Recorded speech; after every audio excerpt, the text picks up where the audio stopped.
Good morning, નમસ્કાર વહાલા વિદ્યાર્થી મિત્રો. ફરી એકવાર હું આપ સૌનું તથ્ય લર્નિંગ એકેડમીમાં હાર્દિક સ્વાગત કરું છું.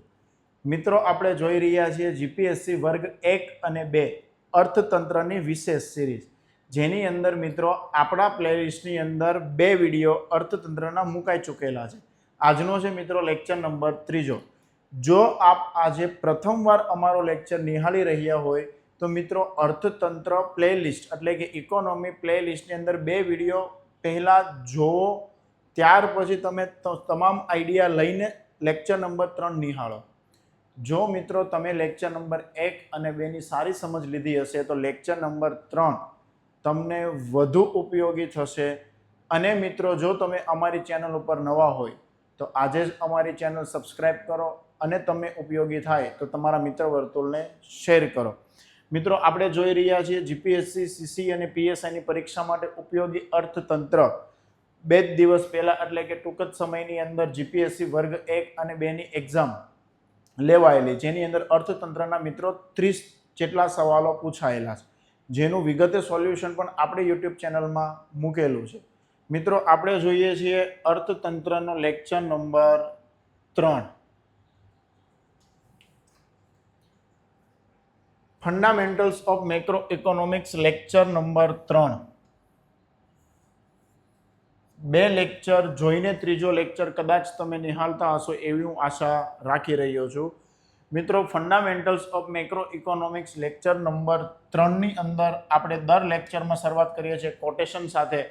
આજે તમારી સમક્ષ એક કોટેશન છે જે 2019ની અંદર નોબેલ પુરસ્કાર વિજેતા અર્થશાસ્ત્રી અભિજીત સરનું, economics is too important to be left to economist. મિત્ર એમ કહી રહ્યા છે કે અર્થતંત્ર આ એવો વિષય છે કે માત્ર અર્થશાસ્ત્રીઓ પર મૂકી દેવો યોગ્ય નથી. કારણ કે મિત્રો આ એવો વિષય છે કે ગરીબો, વંચિતો, રોજગારી ધરાવનાર, સરકાર, મધ્યમ વર્ગ, મહિલાઓ, વૃદ્ધો કે અન્ય તમામ લોકોને સ્પર્શ કરે છે.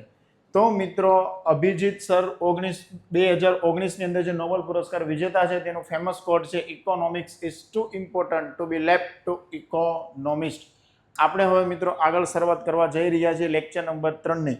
હું તમને 1 મિનિટમાં રિકોલ કરાવી દઉં. મિત્રો, લેક્ચર નંબર 1ની અંદર આપણે ઇન્ટ્રોડક્શન જોયું છે, 3 ક્વેશ્ચન જોયા છે કે કોઈ પણ અર્થતંત્ર હોય એને કયા ક્વેશ્ચન ફેસ કરવા પડે છે દર વર્ષે. ત્યાર પછી ઇકોનોમિક સિસ્ટમ જોયું, 4 સેક્ટર ઓફ ઇકોનોમી જોયું.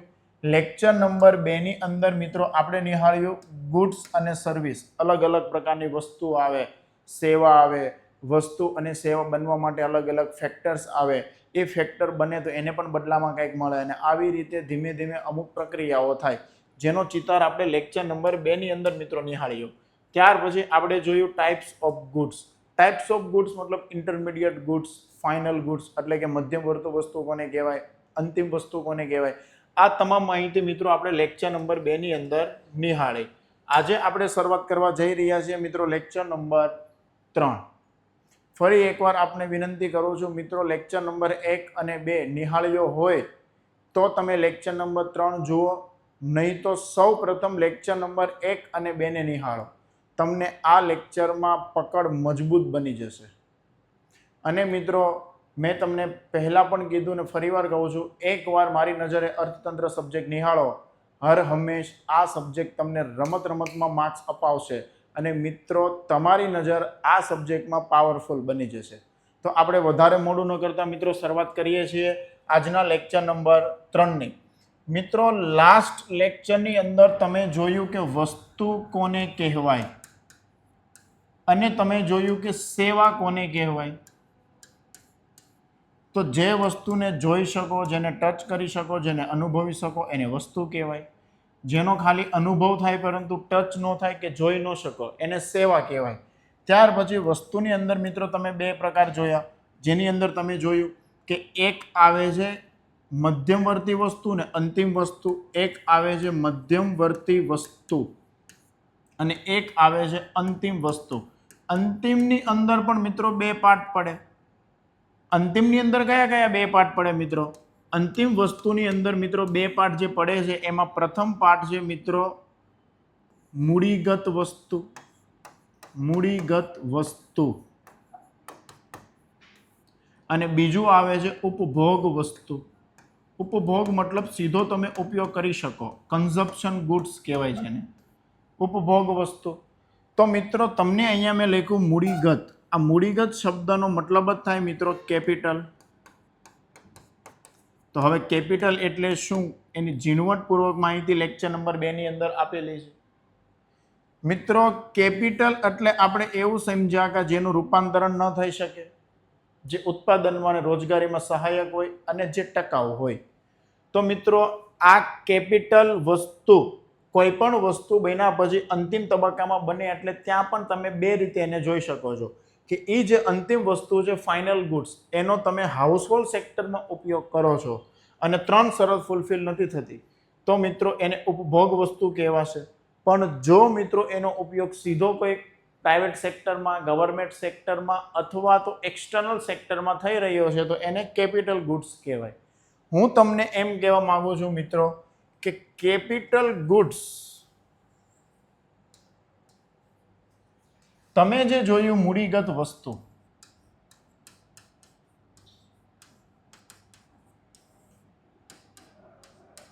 આ મૂડીગત જે વસ્તુ છે મિત્રો એ દર વર્ષે ઉત્પાદન તો થતી જ હશે, સીધી આકાશમાંથી તો પડતી નથી. તો હું એમ કહેવા માંગુ છું મિત્રો જે કેપિટલ ગુડ્સ છે, કેપિટલ ગુડ્સ, આ જે મૂડીગત વસ્તુઓ છે મિત્રો એ 1 વર્ષની અંદર ઉત્પાદન થાય. 1 વર્ષની અંદર ઉત્પાદન થાય. 1 વર્ષની અંદર શું થાય મિત્રો? ઉત્પાદન.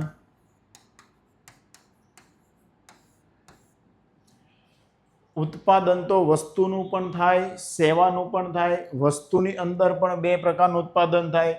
હું તમને એમ કહી રહ્યો છું 1 વર્ષની અંદર મિત્રો દેશમાં, માની લો કે આ કોઈ દેશ છે અને દેશની અંદર મિત્રો 1 વર્ષની અંદર ઉત્પાદન થાય કેપિટલ ગુડ્સનું. આને મિત્રો કહેવાય ગ્રોસ ઇન્વેસ્ટમેન્ટ. શું કહેવાય મિત્રો? Gross investment. તો અહીંથી તમને એક વસ્તુ ખબર પડી. અત્યાર સુધી તમે જે એમ કહેતા હતા કે આપણે શેર બજારની અંદર પૈસા નાખ્યા, આપણે રોકાણ કર્યું, આપણે આ જગ્યાએ રોકાણ કર્યું, પણ ગ્રોસ ઇન્વેસ્ટમેન્ટ, રોકાણ એટલે શું? દેશની અંદર જે નાણાં અથવા જે ચલણ કે જે હયાત છે, માન્યતા પ્રાપ્ત છે, લીગલ ટેન્ડર છે, ફિયાટ મની છે, આ બધા શબ્દો શું છે આગળ તમારા લેક્ચરની અંદર આવવાના જ છે મિત્રો. હું તમને એમ કહી રહ્યો છું કે જે નાણાં કેપિટલ ગુડ્સમાં કન્વર્ટ થાય એને જ ઇન્વેસ્ટમેન્ટ કહેવાય, પણ એને કહેવાય મિત્રો ગ્રોસ ઇન્વેસ્ટમેન્ટ. તો અત્યારે તમે શબ્દ નિહાળ્યો મિત્રો રોકાણ. તમે અવારનવાર બોલતા હો કે રોકાણ એટલે શું? તો રોકાણ એટલે શું મિત્રો? કે જે દેશની અંદર કેપિટલ ગુડ્સ 1 વર્ષની અંદર બને અને એનો તમે સરવાળો કરો એટલે તમને આઈડિયા આવે મિત્રો કે આ વર્ષે આ દેશમાં ગ્રોસ ઇન્વેસ્ટમેન્ટ આટલું છે. કેમ છે? કંઈ ખબર ન પડી સાહેબ. તો હવે આપણે આને જોઈએ ઉદાહરણ મારફતે. જેમ કે માની લો મિત્રો એક કંપની છે, માની લો મિત્રો એક કંપની છે અને આ કંપનીએ ઉત્પાદન કરી રહી છે અને આ કંપનીએ 1 વર્ષની અંદર, આ કંપનીએ 1 વર્ષની અંદર ઉત્પાદન કર્યું મિત્રો 1000 રૂપિયાનું. કેટલાનું ઉત્પાદન કર્યું મિત્રો? 1000 રૂપિયાનું. આ કંપની વસ્તુ બનાવી રહી છે, માની લો કે વસ્તુ બનાવી. તો આ કંપનીએ જે ઉત્પાદન કર્યું મિત્રો, એ કંપનીએ વસ્તુ બનાવી, તો વસ્તુને 2 પાર્ટ તો પડે. કેમ? તો તમે અગાઉ લેક્ચરમાં જોયું છે મિત્રો, એક વસ્તુ આવે મિત્રો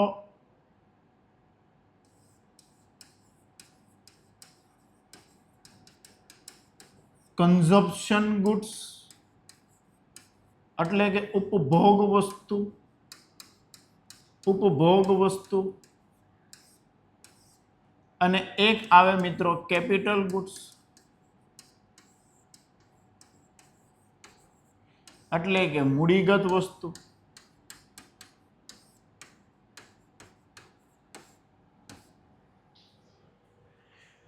એક કંપની છે એનું નામ છે મિત્રો XYZ. આ કંપનીએ એક વર્ષની અંદર 1000 રૂપિયાનું ઉત્પાદન કર્યું અને માની લો કે દેશની અંદર આ એક જ કંપની છે. તો તમે મિત્રો જ્યારે જીડીપી ગણો તો એમ કહેશો કે 1000 રૂપિયા જીડીપી છે. સાહેબ જીડીપી એટલે શું જો અમને નથી ખબર, તો જીડીપી આની પછીનો જ લેક્ચર છે. મને પણ ખબર છે, તમને નથી ખબર. એવું માનો કે દેશની અંદર આવક ગણવા માટેનું એક માપદંડ છે. શું છે ડેપ્થમાં, ડિટેલ્સમાં, એ આપણે નેક્સ્ટ લેક્ચરમાં જોવાના જ છીએ. પણ હું એમ કહું છું અત્યારે તમે ખાલી આ શબ્દથી એવી સમજ ધરાવો કે જીડીપી એટલે એક વર્ષની અંદર દેશની અંદર ઉત્પાદન થયું. માની લો કે આખા દેશમાં એક જ કંપની છે XYZ કંપની એક જ છે અને એણે એક વર્ષની અંદર 1000નું ઉત્પાદન કર્યું. તો આ 1000નું ઉત્પાદન કર્યું તો એની અંદર એણે ઉપભોગ વસ્તુ 700 રૂપિયાની ઉત્પાદન કરી, જ્યારે મૂડીગત વસ્તુ મિત્રો 300 રૂપિયાની ઉત્પાદન કરી, એટલે કે કેપિટલ ગુડ્સનું ઉત્પાદન કર્યું અને ઉપભોગ વસ્તુનું ઉત્પાદન કર્યું. તો તમે જ્યારે જીડીપી ગણો છો ત્યારે શું કહેશો? 1000 રૂપિયાની જીડીપી છે. પણ એની અંદર મિત્રો તમે જો આ ઉપભોગ વસ્તુ છે, આનો તો સીધો ઉપયોગ લોકો કરી લેશે. પણ અહીંયા શબ્દ છે મૂડીગત, એટલે કે કેપિટલ શબ્દ. મિત્રો કેપિટલ શબ્દનો મતલબ શું થાય? કેપિટલનો મતલબ શું થાય એ તમે જોયા. ઉત્પાદનમાં સહાયક હોય, ટકાઉ હોય અને રૂપાંતરણ થાય નહીં. તો આ 300 રૂપિયાની જે વસ્તુ છે આ વર્ષની, એ 300 રૂપિયાની વસ્તુ છે એ આમાંથી પણ કરશે તો ઉત્પાદન જ ને. આ આટલી વસ્તુ આ વર્ષે ઝીરો થઈ જશે, કારણ કે બધા ઉપભોગ કરી લે, કન્ઝપ્શન થઈ જાય, કન્ઝ્યુમિંગ થઈ જાય. પણ જે કેપિટલ વસ્તુ છે 300 રૂપિયાની મિત્રો, એ તો બજારમાં હયાત જ રહેશે, કારણ કે એનું રૂપાંતરણ પોસિબલ નથી. એ ટકાઉ છે, ઉત્પાદનમાં સહાયક થશે. તો આ ચાલુ વર્ષે મિત્રો જીડીપીની અંદર તો તમે 1000 ગણ્યું, આ 1000 ની અંદર મિત્રો એક છે તમારા 700 રૂપિયા અને એક છે 300 રૂપિયા. તો આ બંનેનો સરવાળો તમે જીડીપીની અંદર મિત્રો ગણેલો છે. પરંતુ આ 300 રૂપિયા એટલે કે જે તમે કેપિટલ ગુડ્સ ને ધ્યાને લ્યો, કેપિટલ ગુડ્સ એટલે કે મૂડીગત વસ્તુઓને ધ્યાને લ્યો, તો આને જ કહેવાય મિત્રો આ વર્ષનું ગ્રોસ ઇન્વેસ્ટમેન્ટ. શું કહેવાય મિત્રો? Gross investment. Gross investment. તો તમને એમ પૂછે કે માની લો લેટ્સ સે આ વર્ષ છે 2026 અને તમને એમ પૂછે કે 2026ની જીડીપી કેટલી છે? 1000 રૂપિયા. 2026માં ગ્રોસ ઇન્વેસ્ટમેન્ટ કેટલું થયું મિત્રો? ગ્રોસ ઇન્વેસ્ટમેન્ટ મિત્રો થયું 300 રૂપિયા. તો જ્યારે તમે ટકાવારી કાઢો ત્યારે એમ કહી શકો કે આ વર્ષે દેશની અંદર જીડીપીના 30% રોકાણ આવ્યું. કેટલું રોકાણ આવ્યું મિત્રો? જીડીપીના 30%. 1000 જીડીપી છે, ગ્રોસ ઇન્વેસ્ટમેન્ટ 300 છે. જ્યારે તમે ટકાવારી કાઢો એટલે એવું કહી શકો કે રોકાણ આ વર્ષે દેશમાં 30% આવ્યું. મુદ્દો સ્પષ્ટ થાય છે. પણ શું ખાલી ભારતની અંદર જ આ વસ્તુનું ઉત્પાદન થાય? નહીં. તો હું એમ કહી રહ્યો છું મિત્રો, ગ્રોસ ઇન્વેસ્ટમેન્ટ આપણે ખાલી આ એક કંપનીનું એક્ઝામ્પલ લીધું. લેટ્સ સે માની લો કે આ જ કંપની આ જ વર્ષે આટલું ઉત્પાદન કરે છે, પ્લસ આપણા દેશના લોકોએ 100 રૂપિયા કે 200 રૂપિયાની કેપિટલ વસ્તુ બહારથી આયાત કરી. બીજા દેશમાંથી કોઈ વસ્તુ મંગાવો એને ઇમ્પોર્ટ કહેવાય. માની લો કે બહારથી કોઈ વસ્તુ આપણે આયાત કરી, લેટ્સ સે આપણે 100 રૂપિયાની આયાત કરી. 100 રૂપિયાની આપણે મિત્રો શું કર્યું? ઇમ્પોર્ટ કર્યું, આયાત કરી 100 રૂપિયાની. મિત્રો 100 રૂપિયાની આપણે આયાત કરી તો આપણી જીડીપી તો 1000 જ થશે. જીડીપી 1000 છે પ્લસ 100 રૂપિયાનું ઇમ્પોર્ટ કર્યું, પરંતુ ગ્રોસ ઇન્વેસ્ટમેન્ટ મિત્રો 300 નહીં રહી. કેમ? 300 પ્લસ 100 એડ થશે, કારણ કે બહારથી આપણે 100 રૂપિયાની કેપિટલ વસ્તુઓ જ મગાવેલી છે. તો આ વર્ષનું ઇન્વેસ્ટમેન્ટ મિત્રો અહીંયા 30%ની બદલે 40% થઈ જશે. મુદ્દો સ્પષ્ટ થાય છે? તો જ્યારે તમે એવો શબ્દ અત્યાર સુધી સમજતા હતા રોકાણ, ઇન્વેસ્ટમેન્ટનો મતલબ શું થાય? બહારથી પૈસા આવે એ રોકાણ કે ઇન્વેસ્ટમેન્ટ નથી. બહારથી જે કેપિટલ ગુડ્સ આવે અથવા આપણા દેશની અંદર જેટલા નાણાં કેપિટલ ગુડ્સમાં કન્વર્ટ થાય એટલા નાણાંને જ કહેવાય ગ્રોસ ઇન્વેસ્ટમેન્ટ. મુદ્દો સમજાય છે? જો સમજાતું હોય, સચોટ અને સરળ અર્થતંત્ર લાગતું હોય તો તમારા મિત્ર વર્તુળને અવશ્ય શેર કરો. તમારી એક લાઈકથી અમને જુસ્સો મળી રહ્યો છે. મિત્ર, આપને બહુ ડીપ અને તમામ જે ટોપિક છે એને સરળ સમજૂતીની સાથે સમજાવી રહ્યો છું. જો આપને સારું લાગે તો અમારી ચેનલને સબસ્ક્રાઇબ કરો, લાઈક કરો અને શેર કરો. મિત્રો, અહીંયા તો તમે નિહાળો બે શબ્દ. કયા શબ્દો લીધા કે સાહેબ ગ્રોસ ઇન્વેસ્ટમેન્ટ એટલે શું?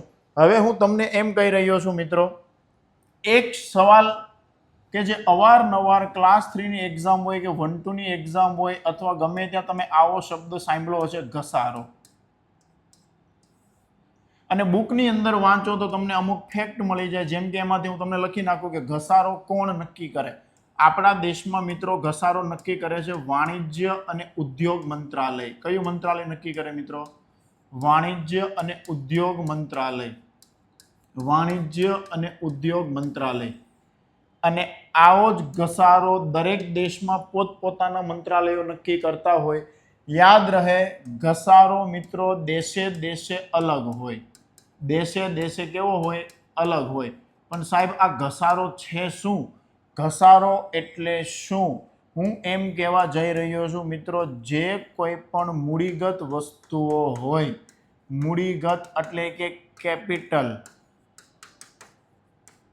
ફિઝિકલ કેપિટલ ગુડ્સ જેને તમે કહો છો, જે કેપિટલ ગુડ્સ હોય એને તમે વર્ષ દરમિયાન ઉપયોગમાં લ્યો, ઉપયોગ કરો, વર્ષ દર તમે ઉપયોગ કરો તો આ વર્ષ દરમિયાન ઉપયોગ કરો તો એની માવજત માટે અથવા એની અંદર કાંઈ પણ ખર્ચો તો લાગશે જ.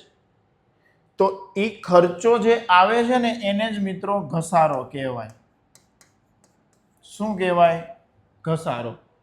તમે એમ કહો સાહેબ કે આ તો અમને ખબર જ હતી કે કોઈ પણ મશીન હોય, કોઈ પણ યંત્ર હોય કે એની અંદર એની રખેવાળી રાખવા માટે અથવા તો 1 વર્ષ એને ચલાવવા માટે એમાં જે કાંઈ પણ અન્ય ખર્ચો થાય.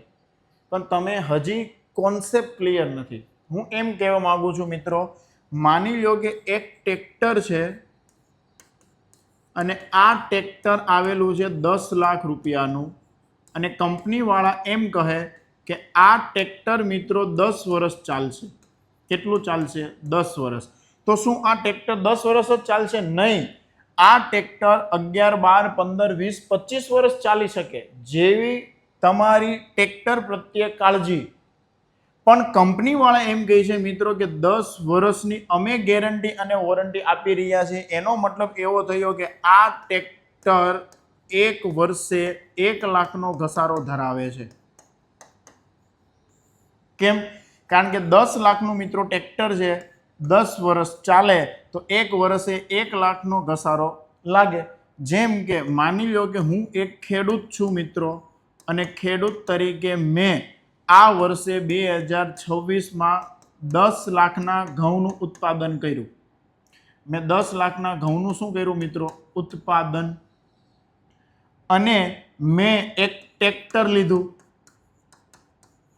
અને 1 વર્ષ, આ પ્રથમ વર્ષ જ છે મારા ટ્રેક્ટરનું, અને મેં મિત્રો ખેડૂત તરીકે 2026માં 10 લાખના ઘઉંનું ઉત્પાદન કર્યું. હું તમને એમ કહી રહ્યો છું, જ્યારે હું નફો ગણીશ ત્યારે મિત્રો હું ગણીશ કે 10 લાખ રૂપિયાના ઘઉંનું ઉત્પાદન માઇનસ 1 લાખ.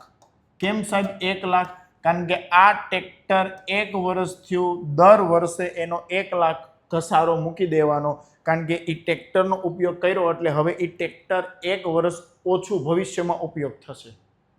કારણ કે કંપનીએ કીધું છે કે 10 વર્ષ તો અમારી ગેરંટી અને વોરંટી છે, એટલે કે 10 લાખ રૂપિયા 10 વર્ષ સુધી ટ્રેક્ટર પાછળ તમે ખર્ચ કર્યો, 1 વર્ષના 1 લાખ રૂપિયા. તો મિત્રો મારા ઘઉંનું ઉત્પાદન 10 લાખ રૂપિયા થયું, ઘસારો મારો 1 લાખ છે. તો જ્યારે હું નફો ગણીશ ત્યારે આ વર્ષનો નફો થશે મિત્રો 9 લાખ રૂપિયા. તો આવી રીતે મિત્રો ઘસારો મેળવવામાં આવે અને કઈ વસ્તુ ઉપર કેટલો ઘસારો લાગશે એ દેશે દેશે અલગ અલગ નક્કી થાય અને વાણિજ્ય અને ઉદ્યોગ મંત્રાલય આપણા દેશની અંદર મિત્રો ઘસારો નક્કી કરે છે. મુદ્દો સ્પષ્ટ થાય છે.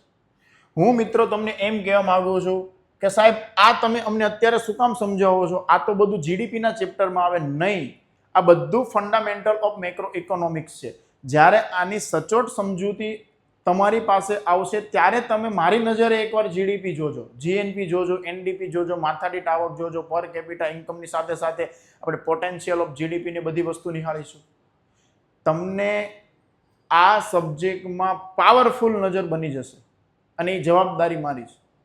હું તમને એમ કહી રહ્યો છું મિત્રો કે તમે હમણાં જોયું રોકાણ એટલે શું, તો કે કોઈ પણ દેશની અંદર જેટલા નાણાં હેમાં કન્વર્ટ થયા હોય મૂડીગત વસ્તુમાં એટલી જ આપણે ગણતરી કરીએ છીએ રોકાણ શબ્દથી, ગ્રોસ ઇન્વેસ્ટમેન્ટથી. માની લો મૂડીગત વસ્તુ હમણાં તમે જોઈ કે 300 રૂપિયાની હતી, પણ આ 300 રૂપિયાની જે વસ્તુ છે એમાં એક વર્ષમાં ઘસારો તો લાગ્યો હોય ને મિત્રો. તો તમે મૂડીગત વસ્તુમાંથી ઘસારો બાદ કરો એટલે તમને હવે જે મળે એને કહેવાય મિત્રો નેટ ઇન્વેસ્ટમેન્ટ. શું કહેવાય મિત્રો? Net investment. Net investment. જેમ કે તમે હમણાં જોયું તું ગ્રોસ ઇન્વેસ્ટમેન્ટ. Gross investment. આ ગ્રોસ ઇન્વેસ્ટમેન્ટમાંથી બાદ કરો ઘસારો એટલે હવે તમને જે મળે એને મિત્રો શું કહેવામાં આવે? Net investment. ફરીવાર માની લો કે મિત્રો હમણાં આપણે જોયું જીડીપી છે 1000, કારણ કે એક જ કંપની વસ્તુ અને સેવાનું ઉત્પાદન કરે છે, એક વર્ષમાં 1000 થયું. આની અંદર જીડીપીમાં તમે જોયું કે 700 રૂપિયાની વસ્તુ કઈ હતી મિત્રો? તો કે સાહેબ આ હતી કન્ઝપ્શન. અને 300 રૂપિયાની કઈ હતી મિત્રો? કેપિટલ. તો આ જે કેપિટલ છે એ તો આપણા દેશનું રોકાણ છે. તો ગ્રોસ ઇન્વેસ્ટમેન્ટ આ વર્ષે 300 નું થયું, પણ આ 300 નું રોકાણ નથી થયું. કેમ? આ 300 નો મશીન ચલાવવા માની લો કે 20 રૂપિયાનો ઘસારો લાગ્યો, તો 300 - 20 તમે કરશો તો 280 રૂપિયા છે ને મિત્રો, એ આ વર્ષનું ચોખ્ખું રોકાણ કહેવાય, નેટ ઇન્વેસ્ટમેન્ટ. તો જ્યારે તમે બજેટ વાંચો ને એમાં એવો શબ્દ હોય ગ્રોસ ઇન્વેસ્ટમેન્ટ, નેટ ઇન્વેસ્ટમેન્ટ, તો કદાચ હવે તમારી નજર રોકાણ શબ્દ સમજવા પૂરતી સીમિત નહીં રહી. તમે હવે રોકાણ આવશે એટલે તરત જોશો કે ગ્રોસ ઇન્વેસ્ટમેન્ટ છે, નેટ ઇન્વેસ્ટમેન્ટ છે. ગ્રોસ છે તો હજી ઘસારો બાદ કરો તો નેટ ખબર પડશે કે આ વર્ષે એટલું રોકાણ દેશની અંદર આવ્યું. તો મિત્રો આ આપણે સમજૂતી લીધી રોકાણ એટલે શું. ફરીવાર કહું છું, ગમે ત્યાં પૈસા નાખવા એને રોકાણ ન કહેવાય. પૈસા કન્વર્ટ હેમાં થાય? યસ, ફિઝિકલ કેપિટલ ગુડ્સમાં. અને આ પૈસા જે કન્વર્ટ થયા હોય એક વર્ષમાં એને જ મિત્રો રોકાણ શબ્દ કહેવાય. હવે યાદ કરો, ભારત અને જાપાનની વચ્ચે બુલેટ ટ્રેન પ્રોજેક્ટ થયો છે. એની અંદર MOUમાં એવું લખેલું છે મિત્રો કે જાપાન ભારત દેશની અંદર રોકાણ કરશે. રોકાણ શબ્દ ઇન્વેસ્ટમેન્ટનો મતલબ જાપાન એટલા જ પૈસા રોકશે બુલેટ ટ્રેનમાં કે એના જેટલા કેપિટલ્સ તમે લઈ શકો. એમાં કેટલા લેબર જોશે, એની અંદર શું ખર્ચો, એ જાપાન ગવર્મેન્ટ નહીં દે, એ ભારત ગવર્મેન્ટ દેશે. કેમ? કારણ કે એમાં શબ્દ ઇન્વેસ્ટમેન્ટ છે. તો હું આશા રાખું છું, માની શકું છું કે તમે ઇન્વેસ્ટમેન્ટ શબ્દથી હવે સંપૂર્ણ પરિચિત થઈ ચૂક્યા છો. હવે મારે તમને લઈ જવા છે આની જ સાથેનો નેક્સ્ટ કોન્સેપ્ટ, રોકાણ જ છે. રોકાણ સાથેનો બીજો કોન્સેપ્ટ છે મિત્રો, માની લો કે આપણે અવારનવાર એવું સાંભળતા હોઈએ છીએ કે સાહેબ રોકાણ વધે તો ઉત્પાદન વધે.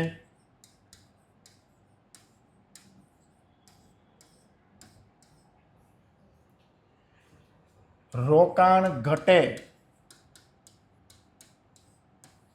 તો ઉત્પાદન ઘટે.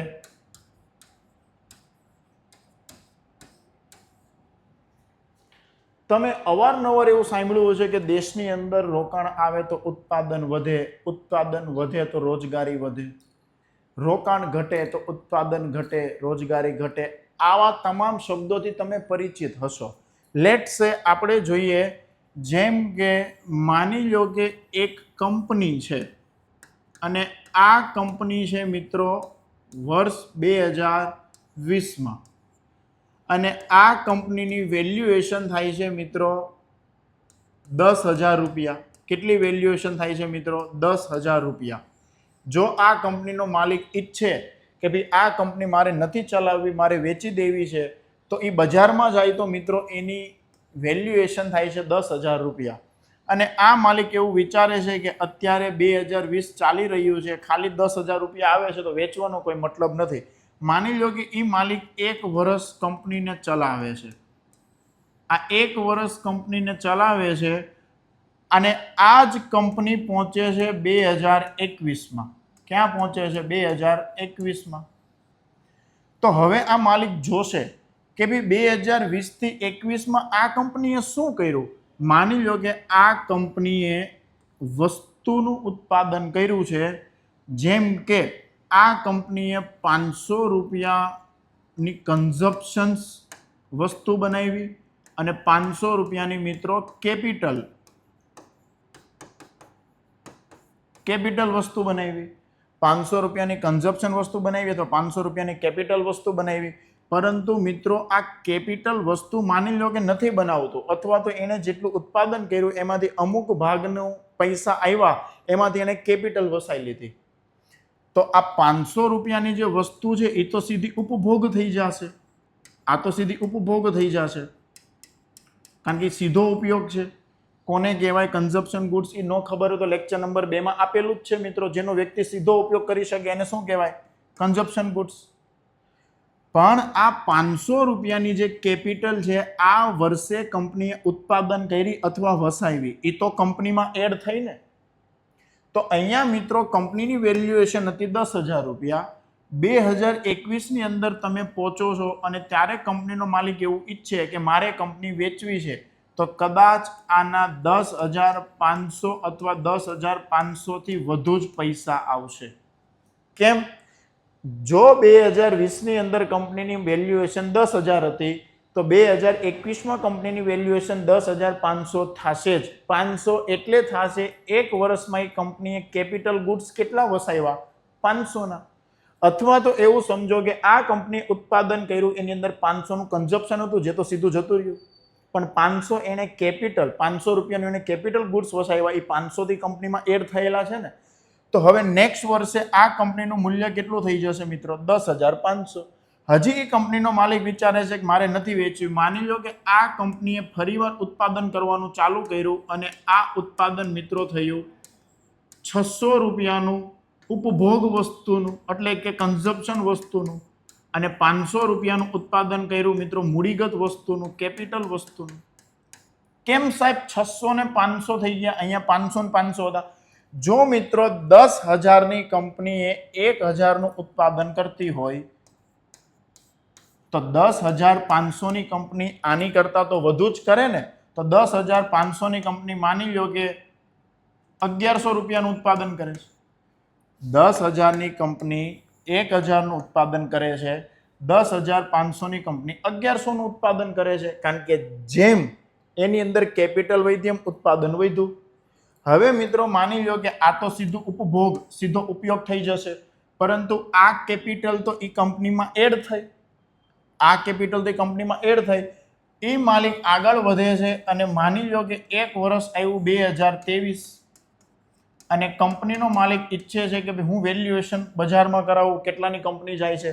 તો મિત્રો આ વર્ષે પણ 500 એની અંદર વસ્તુ એડ થયેલી છે. તો 10,500ની કંપનીમાં બીજા 500 એડ કરો તો કંપની બજારમાં ગમે એટલી વેલ્યુએશન નીકળી શકે, પણ 11,000થી ઓછી તો નહીં જ નીકળે. તો એનો મતલબ એવો થયો મિત્રો કે આ કંપનીને વેચો તો 11,000 રૂપિયાની વેલ્યુએશન તો આવે છે. માની લો કે આ વર્ષે કંપની ઉત્પાદન કરી રહી છે 1,200 રૂપિયાનું ઉપભોગ વસ્તુનું. કઈ વસ્તુનું મિત્રો? ઉપભોગ વસ્તુનું. પરંતુ 0 ઉત્પાદન કરી રહી છે કેપિટલનું, 0 ઉત્પાદન કર્યું મિત્રો એને મૂડીગત વસ્તુનું. કેટલું ઉત્પાદન કર્યું? 0. તો હવે તમે નેક્સ્ટ વર્ષમાં જશો એટલે કે 2024માં મિત્રો તમે જોશો તો આ જે કંપની છે એ કંપનીની બજાર વેલ્યુએશન કેટલી રહેશે? 11,000 જ રહેશે. કેમ? કારણ કે 2023 થી 2024માં તમે જાઓ તો કેપિટલ કેટલું એડ થયું? 0. તો પાછળના વર્ષની અંદર 11,000 હતું તો એ કંપનીની વેલ્યુએશન 2024માં 11,000 જ રહેશે. મુદ્દો સમજાય છે સાહેબ? તમે આ ઓમને શું કામ સમજાવો છો? હવે મિત્રો અહીંયા ધ્યાનથી જોજો, જેમ કે ધ્યાનથી જોજો, આ કંપની છે એ 10,000ની હતી અને એ કંપનીએ 1,000નું ઉત્પાદન કરતી હતી. 10,500 એ 1100નું ઉત્પાદન કરતી હતી. 11,000 ઉત્પાદન કર્યું 1200 રૂપિયાનું. 1200 રૂપિયાનું ઉત્પાદન કર્યું. ક્લિયર થાય છે? રોકાણ વધે તો ઉત્પાદન વધે. રોકાણ વધ્યું, રોકાણ વધ્યું, ઉત્પાદન વધ્યું, રોકાણ વધ્યું, ઉત્પાદન વધ્યું.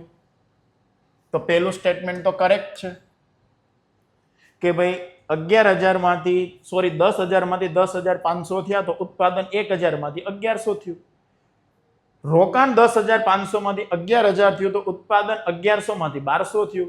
તો પહેલું સ્ટેટમેન્ટ કરેક્ટ છે મિત્રો. રોકાણ વધે તો ઉત્પાદન વધે. પણ બીજું સ્ટેટમેન્ટ ચકાસો, રોકાણ ઘટે તો ઉત્પાદન ઘટે. જેમ કે આ કંપનીએ 2023ની અંદર વસ્તુ બનાવી 1200ની, આ હતી ઉપભોગ, મતલબ આ તો સીધી ઉપયોગમાં આવી જશે. પરંતુ અહીંયા રોકાણ કેટલું થયું? 0.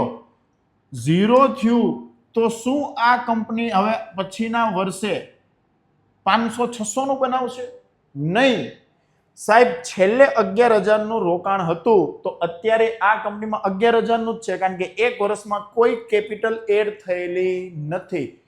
કંપનીમાં કેપિટલ એડ નથી થઈ તો પાછળના વર્ષમાં જેટલું ઉત્પાદન કર્યું 1200નું, આ 1200નું તો ઉત્પાદન ઓછું ઓછું કરશે જ. કરશે ને? કેમ? કેપિટલ એડ નથી થઈ તો ઉત્પાદન નહીં વધે. પણ એનો મતલબ એવો તો નથી ને કે ઉત્પાદન ઘટી જાય. તો અહીંયા તો તમે એવું કીધું સાહેબ કે રોકાણ ઘટે તો ઉત્પાદન ઘટે. જ્યારે અહીંયા તમે જોઈ રહ્યા છો રોકાણ ઘટે તો ઉત્પાદન ઘટે. ક્યાં ઘટ્યું? અહીંયા 1200 હતું, આ વર્ષે 1200. માની લો કે આ વર્ષે કેપિટલ એડ નથી થયું તો એના પછીના વર્ષે 1200. માની લો કે પાછી 200ની કેપિટલ એડ થઈ તો હવે ત્યાંથી પાછું ઉત્પાદન ચાલુ થાય. કહેવાનો મતલબ શું છે મારો મિત્રો? રોકાણ વધે, કોઈ કંપનીમાં રોકાણ વધે, ઉત્પાદન વધે. કોઈ કંપનીમાં રોકાણ સ્ટોપ થાય અથવા ઘટી ગયું તો ઉત્પાદન ઘટે નહીં. જેટલું પાછળના વર્ષમાં હતું એટલું કન્ટિન્યુઅસ ચાલુ રહે. જેવું પાછું રોકાણ આવશે ત્યાંથી પાછું ઉત્પાદન વધશે, પાછું ચાલુ રહે, પાછું રોકાણ આવશે, પાછું ઉત્પાદન ચાલુ રહેશે. તો તમે એવું સમજતા હતા કે રોકાણ વધે તો ઉત્પાદન વધે, રોકાણ ઘટે તો ઉત્પાદન ઘટે. નહીં, રોકાણ ઘટે તો ઉત્પાદન સ્થિર પાછળના વર્ષ જેટલું કન્ટિન્યુઅસ ચાલે. મુદ્દો સમજાઈ રહ્યો છે? હવે તમે એમ કહેશો સાહેબ કે અહીંયા તો આપણે કેપિટલ એડ કરી, કરવાથી ઉત્પાદન વધ્યું. તો એટલે જ હમણાં 10 મિનિટ પહેલા હું બોલ્યો, જે દેશની અંદર જેટલી કેપિટલ એડ થાય એને જ રોકાણ કહેવાય. તો અહીંયા જેટલી કેપિટલ એડ થતી ગઈ એમ ઉત્પાદન વધતું ગયું. તો કેપિટલ શબ્દ એટલે શું એ લેક્ચર નંબર 2માં બહુ ડીપમાં સમજાવેલું છે. ટકાઉ હોય, ઉત્પાદનની અંદર રોજગારીમાં સહાયક હોય અને યસ રૂપાંતરણ ન થઈ શકે. અને એક વર્ષમાં આવી કેપિટલમાં જેટલા નાણાં રોકાણ આવી જેટલી કેપિટલ બની હોય એને કહેવાય ગ્રોસ ઇન્વેસ્ટમેન્ટ. એમાં ઘસારો બાદ કરો એટલે મળે દેશનું નેટ ઇન્વેસ્ટમેન્ટ. અને મિત્રો હું એમ કહી રહ્યો છું કે આ કંપનીમાં જેટલું કેપિટલ વધતું ગયું એટલું ઉત્પાદન વધતું ગયું. તો તમે એટલે જ તો એવું બોલ્યા રોકાણ વધે ઉત્પાદન વધે, તો એ કેપિટલ વધે. કેપિટલ ઈ જ રોકાણ. રોકાણ એટલે બીજો કોઈ શબ્દ નથી. એવું નહીં કે નાણાં. નાણાં નહીં ભાઈ, એવા નાણાં કે જે કન્વર્ટ મૂડીમાં થયા હોય. મૂડી ઇટ મીન્સ વસ્તુ. મુદ્દો સ્પષ્ટ થાય છે? તો મિત્રો આપણે આજે નિહાળ્યું રોકાણ એટલે શું, ઇન્વેસ્ટમેન્ટ એટલે શું, કેપિટલ ગુડ્સ કોને કહેવાય, કન્ઝપ્શન ગુડ્સ કોને કહેવાય, એક્ઝેક્ટ ગ્રોસ ઇન્વેસ્ટમેન્ટ કોને કહેવાય, નેટ ઇન્વેસ્ટમેન્ટ કોને કહેવાય. અને આ બધા બેઝ એકવાર મજબૂત બનાવશો પછી તમે 6, 7, 8 લેક્ચરમાં જોશો જ્યારે આપણે અર્થતંત્ર વિષયની શરૂઆત કરીશું ત્યારે કે તમારા માટે આ સબ્જેક્ટ રમતમાં મિત્રો માર્ક્સ અપાવશે. ખાલી જરૂર શું હતી? ફંડામેન્ટલ તમારા મજબૂત બનાવવાની. અને તમે જોશો યુપીએસસી કે જીપીએસસી ની અંદર સવાલ કે આખો સવાલનું જે સ્ટેટમેન્ટ હોય એ માત્ર ફંડા ક્લિયર હોય તો જ તમે સચોટ આન્સર આપી શકો. બાકી પુસ્તક કે પોથી વાંચવાથી મિત્રો જવાબ નથી આવતો. Understanding it must be important in economics. સ્પષ્ટ થાય છે? હજી કહું છું મિત્રો, તમને સચોટ સરળ લાગતું હોય તો મિત્રો વિડીયોને લાઈક કરજો, તમારા મિત્ર વર્તુળને શેર કરજો. તમારી એક લાઈક અમને જુસ્સો આપી રહી છે, અમને કાંઈક તમારા માટે વધુ કરવા માટે પ્રેરણા આપી રહી છે. આજે આપણે મિત્રો જોયું રોકાણ એટલે શું, ત્યાર પછી જોયું કે એક્ઝેક્ટ બજારની અંદર રોકાણ કઈ રીતનું પોસિબલ હોય, કોને ઘસારો કહેવાય, આ મિત્ર જોયું. હવે મિત્રો આપણે જોવા જઈ રહ્યા છીએ નેક્સ્ટ ટોપિક. આની સાથે જ કનેક્ટ છે.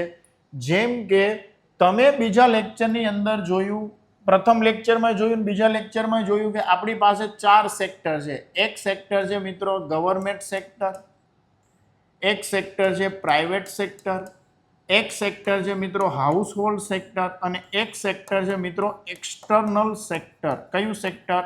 એક્સટર્નલ. આ ચારેય સેક્ટર તમને નથી ખબર તો લેક્ચર નંબર 1 અને 2 અવશ્ય જોવો. લેક્ચર નંબર 1 અને 2 જોયા પછી તમે આ મારો વિડીયો જોઈ રહ્યા છો એવું હું માની રહ્યો છું. હવે અહીંયાથી આપણે લઈ રહ્યા છીએ મિત્રો પ્રાઇવેટ સેક્ટર અને હાઉસહોલ્ડ સેક્ટર. કેમ સાહેબ આ બે જ સેક્ટર લઈ રહ્યા છો? આ બંનેની અન્ડરસ્ટેન્ડિંગ આવશે તો મિત્રો ગવર્મેન્ટ અને એક્સટર્નલ સેક્ટરની મજબૂત અન્ડરસ્ટેન્ડિંગ બનશે. ક્લિયર? તો હવે મિત્રો આપણે શરૂઆત કરીએ છીએ નેક્સ્ટ ટોપિકની. માની લો કે એક સેક્ટર છે તમારું હાઉસહોલ્ડ સેક્ટર. કયું સેક્ટર મિત્રો? Household sector. જે તમે ને હું બધા હાઉસહોલ્ડ સેક્ટરમાંથી જ આવીએ છીએ. એક સેક્ટર છે મિત્રો તમારું પ્રાઇવેટ એટલે કે ખાનગી સેક્ટર.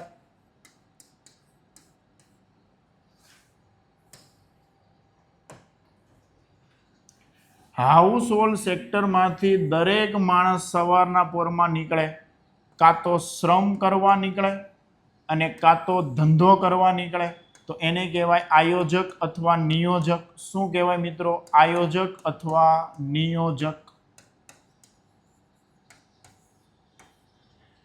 આવી જ રીતે કોઈ વ્યક્તિ આપવા નીકળે છે કુદરતી સંસાધન એટલે કે જમીન, કુદરતી સંસાધન આપવા નીકળે છે. અથવા કોઈ વ્યક્તિ શું આપવા નીકળે છે મિત્રો? શું આપવા નીકળે છે? ચોથું કયું બાકી છે? બોલો તો. શ્રમ, આયોજક અથવા નિયોજક, કુદરતી સંસાધન ને ચોથું રહ્યું યસ મૂડી.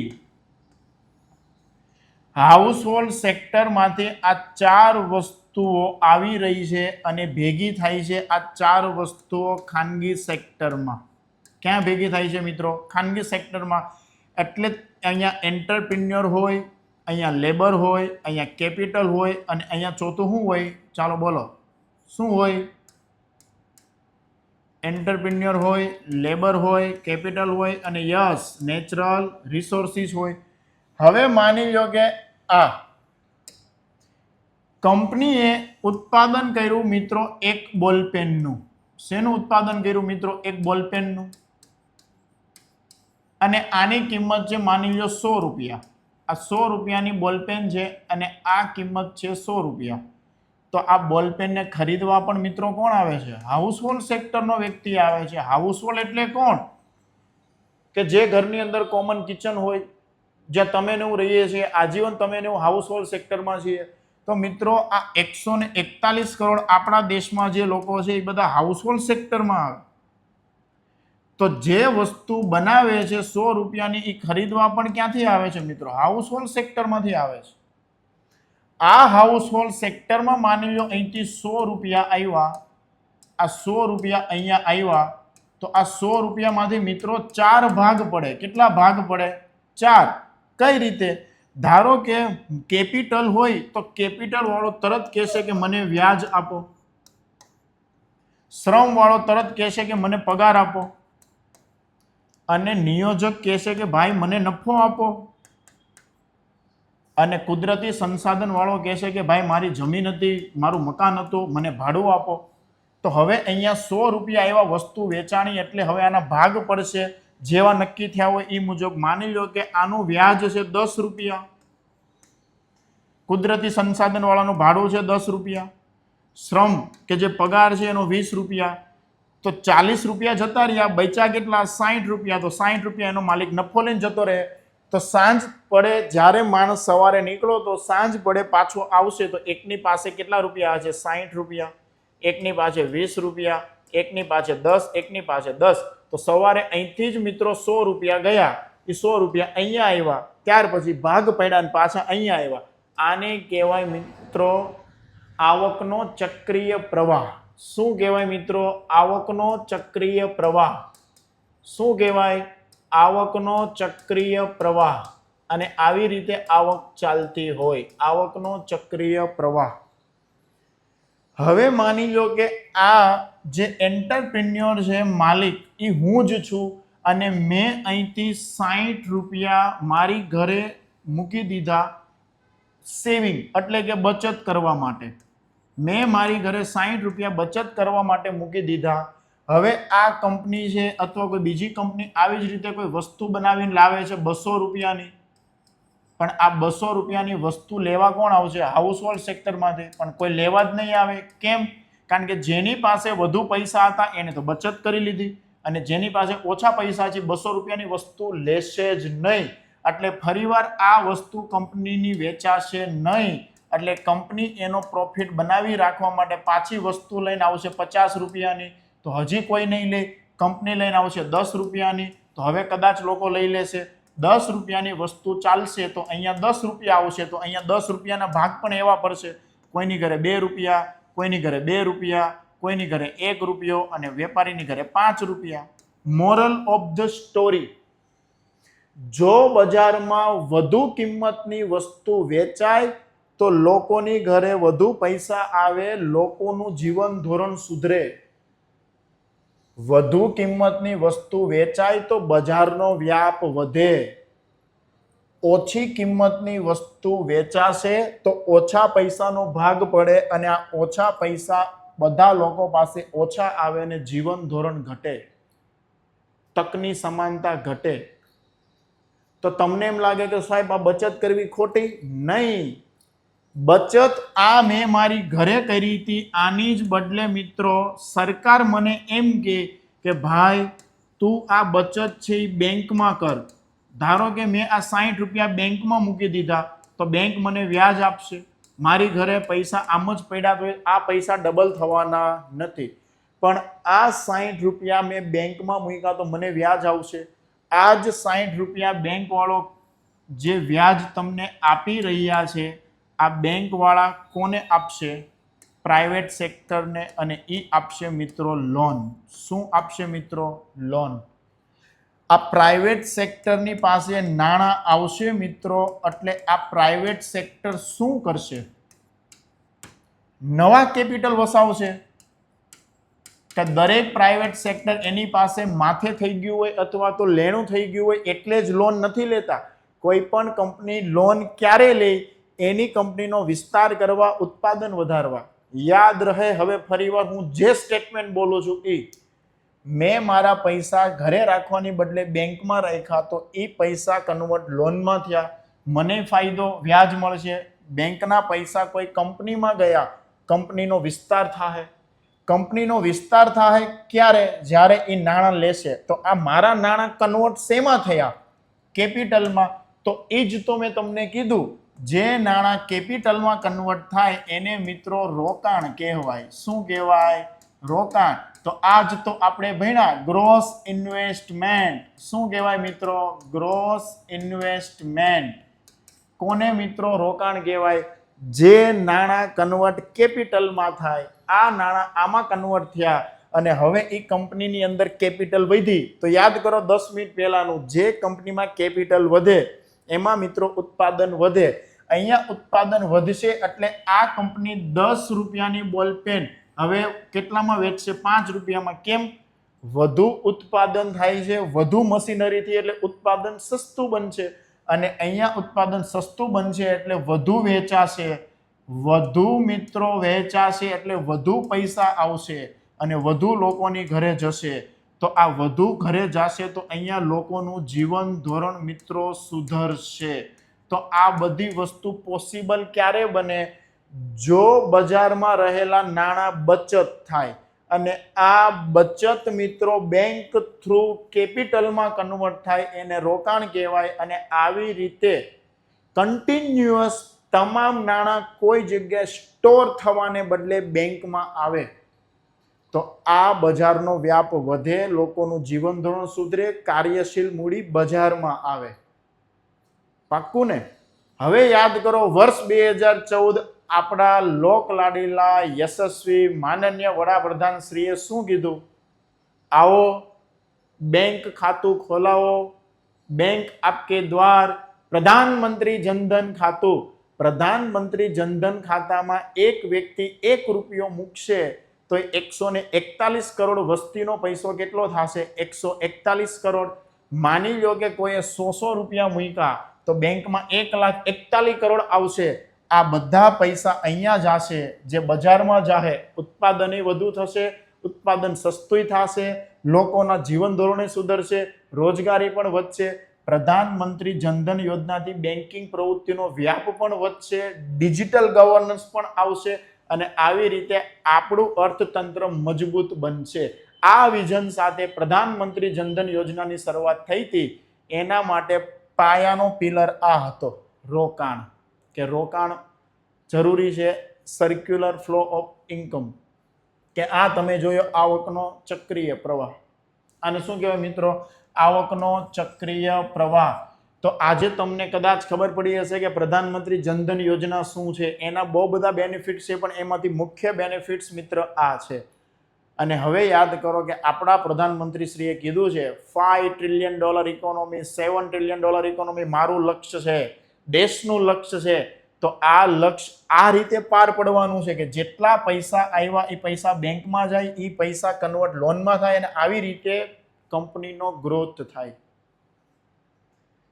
તો મિત્રો આજે આપણે જોયું flow of income, what is capital, what is consumption goods, what is capital goods, what is investment, net investment, what is depreciation, ઘસારો. અને ત્યાર પછી આપણે જોયું પ્રધાનમંત્રી જનધન યોજના. મજા આવે છે ને? મજા એટલે આવે છે કે પ્રથમવાર તમે તમારા ફંડા ક્લિયર કરી રહ્યા છો. ખબર તો બધાને બધી જ હતી, પણ એક્ઝેક્ટ ખબર નહોતી. તો મિત્રો આ ફંડામેન્ટલ સિરીઝનો 3જો લેક્ચર છે. આપે આજે જ આ વિડીયો પ્રથમવાર જોયો હોય તો હું તમને વિનંતી કરું છું, લેક્ચર નંબર 1 અને 2 જુઓ. તો કદાચ આ લેક્ચર હજી તમારા માટે ઘણો ઉપયોગી સાબિત થશે. અને આપણે આ શરૂઆત કરી છે સિરીઝની વર્ગ 1 અને 2 વિશેષ અર્થતંત્રની. મિત્રો એકવાર મારી નજરે અર્થતંત્ર નિહાળો, તમારી નજર કાયમ માટે પાવરફુલ બની જશે, આપણી ગેરંટી છે. પણ તમે મિત્રો લાઈક બહુ ઓછી કરી રહ્યા છો, સબસ્ક્રાઇબ ચેનલ નથી કરતા, તમારા મિત્રને શેર નથી કરતા. મિત્રો તમારી એક લાઈક, સારી કોમેન્ટ અમને જુસ્સો ભરી દઈશ, અમને હજી વધુ કંઈક આપીએ, હજી થીસીસ રજૂ કરીએ, હજી કોઈક એવા ટોપિક લઈને આવીએ કે સીસી પીટી મેન્સમાં કામમાં આવે.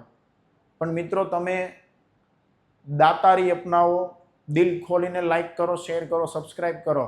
હું પણ આ સબ્જેક્ટમાં કચાશ નહીં રાખું ને આવા ફરી અન્ય સબ્જેક્ટ પણ તમારી સામે આવી રહ્યા છે ટૂંક જ સમયમાં. અને તમને રિયલાઇઝ થાય what is content, what is fact, અને ફેક્ટ કે જે હકીકત છે એની ઉપરથી જ આપણા ક્લાસનું નામ છે તથ્ય. તથ્ય લર્નિંગ, તથ્યનો મતલબ થાય હકીકત, ફેક્ટ.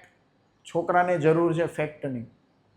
તો મિત્રો આ હતો આજનો આપણો લેક્ચર નંબર 3. અને મિત્રો આની અંદર આપણે ખૂબ માહિતી લીધી. હું મિત્રો તમને કહી રહ્યો છું કે ટૂંક જ સમયમાં આપણે લઈને આવી રહ્યા છીએ આપણી નવી series editorial discuss news to notes.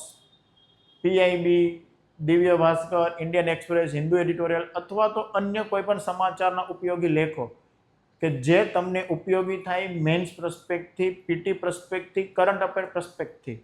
તો આપણી ટૂંક જ સમયમાં શરૂ થવા જઈ રહી છે મિત્રો series news to notes. Daily editorial analysis આવવાનું છે મિત્રો, અને આ તમને બહુ જ ઉપયોગી થવાનું છે. ત્યાર પછી મિત્રો અમારી સાથે નથી જોડાયેલા તો મિત્રો ઇન્સ્ટાગ્રામ ઉપર અમને ફોલો કરો. તથ્ય લર્નિંગ એકેડમી અમારી ટેલિગ્રામ ચેનલ ઉપર અવારનવાર અપડેટ આવી રહ્યા હોય છે, અને સમગ્ર લેક્ચરની પીડીએફ મિત્રો તમને અમારા ટેલિગ્રામ ગ્રુપ ઉપર મળી જશે. ત્યાર પછી મિત્રો તથ્ય લર્નિંગ એકેડમીની યુટ્યુબ ચેનલ છે એને ખૂબ પ્રેમ આપો, સબસ્ક્રાઇબ કરો મિત્રો, લાઇક કરો, શેર કરો અને તમારા મિત્રોને શેર કરો. મળીશું ફરીવાર મિત્રો આવા જુસ્સા સાથે, નવા કોન્સેપ્ટ સાથે, નવી યાત્રા સાથે લેક્ચર નંબર 4માં. ત્યાં સુધી મિત્રો બનેલા રહો, જોયા કરો અને અમારી સાથે હર હંમેશ ભાગીદાર રહો અને પ્રેમ આપતા રહો એવી આપ સૌને ખૂબ ખૂબ શુભકામના. જય ભારત, જય હિન્દ, થેન્ક યુ.